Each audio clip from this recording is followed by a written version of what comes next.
সাল ১৯১২ এপ্রিলের এই মাসে টাইটানিক জাহাজ একটি বরফের টুকরোয় ধাক্কা লেগে টাইটানিক জাহাজটি একটি বিশাল বড় দুর্ঘটনার শিকার হয়ে যায়।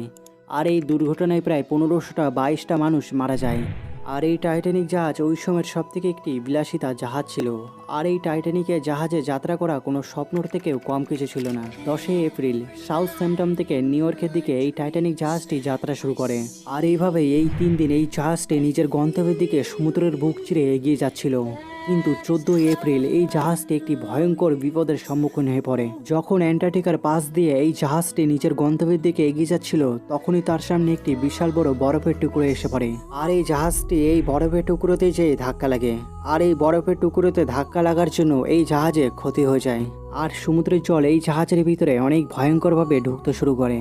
কিন্তু কিছুক্ষণ যাওয়ার পর এই জাহাজটি দুই টুকরো হয়ে সমুদ্রের গভীরের ভিতরে তলিয়ে যায়। তারপরে যখন ১৯৮৫ সালে এই টাইটানিক জাহাজকে খুঁজে বের করা হয়, সেই জাহাজের ভিতর থেকে ৫,০০০-এরও বেশি এমন অবশেষকে বের করা হয় যা লক্ষ লক্ষ টাকা দিয়ে বিক্রি করা হয়েছে। তবে কি ছিল এইসব জিনিস যা লক্ষ লক্ষ টাকা দিয়ে বিক্রি করা হয়েছে? তবে চলুন দেখে নেওয়া যাক। Music instrument. টাইটানিকের জাহাজের ভিতর থেকে মিউজিক ইনস্ট্রুমেন্টকে উদ্ধার করা হয়েছে। তবে এটা কোনো অসাধারণ ব্যাপার না, তবে এর পিছনের গল্পটা সত্যি আপনাকে অবাক করে দেবে। সিএনএর মাধ্যমে এটা জানা যায় যে যখন এই জাহাজটি ডুবছিল, তখন music team near the my God to thee বাজাচ্ছিল। বলা এই যায় যে যখন এই জাহাজটি ডুবছিল, তখন জাহাজের সব মানুষরা আতঙ্কিত ছিল। তাদেরকে শান্ত করার জন্য এই মিউজিক টিম এই মিউজিককে বাজাচ্ছিল। এটা জেনেও তারা আর কখনো বাড়ি বেঁচে ফিরে যেতে পারবে না। তারপরও এই মিউজিক টিম জাহাজ না ডুবা পর্যন্ত তারা মিউজিককে বাজিয়ে যাচ্ছিল। তবে আপনারা ভাবুন তো সেই সময়টা কতটা ভয়ানক ছিল। যখন এই মিউজিক ইনস্ট্রুমেন্টকে সমুদ্রের গভীর থেকে তোলা হয়, ইউকেতে ২০১৩-তে এই মিউজিক ইনস্ট্রুমেন্টকে বিক্রি করে দেওয়া হয় $1.7 মিলিয়ন। যখন এই টাইটানিক জাহাজের ভিতর থেকে অবশেষগুলো বের করছিল, তার ভিতর থেকে মানুষের বেশিরভাগ জিনিসই পাওয়া যায়নি, কিন্তু এমন একটি জিনিস পাওয়া গেছে, সেটা হচ্ছে জুতা। আর এই জুতার অবস্থা দেখে আপনারা অবশ্যই অনুমানিক লাগাতে পারছেন সে মানুষের কি করুণ অবস্থা হতে পারে, যা আপনার আর আমার কল্পনাতেও আসবে না। টাইটানিকের জাহাজের ভিতর থেকে মানুষের জুতা পাওয়া একটা বিশাল বড় উপলব্ধি। কেন কি টাইটানিকের ধ্বংসবাসী অনেক বছর পর পাওয়া গেছে, আর সেখান থেকে জুতা পাওয়া গেছে সমুদ্রের ভিতরে থাকা জীবজন্তু থাকার সত্ত্বেও। Love letter. হ্যাঁ বন্ধুরা, স্টার লাইন কোম্পানির কেবিন অ্যাটেন্ডেন্ট রেজার টাইটানিক জাহাজে উপস্থিত ছিল। আর টাইটানিক জাহাজের ভিতরে সে ডিউটি করছিল। আর সেই সময়তে তার স্ত্রীকে সে লাভ লেটারটা লিখে। আর সেই লাভ লেটারে লেখা ছিল, আমাদের জাহাজটি রওনা দিয়ে দিয়েছে, কিন্তু নিউ ইয়র্কের পাশে থাকা একটি জাহাজে আমাদের টাইটানিক জাহাজটি ধাক্কা লাগিয়ে দেয়, যা কোনো শুভ সংকেত না। আর আগে কি হবে আমি জানি না। আর বোধহয় সে এটা জানতো না সে কখনো টাইটানিক জাহাজ থেকে সে কখনো বাড়ি ফিরতে পারবে না।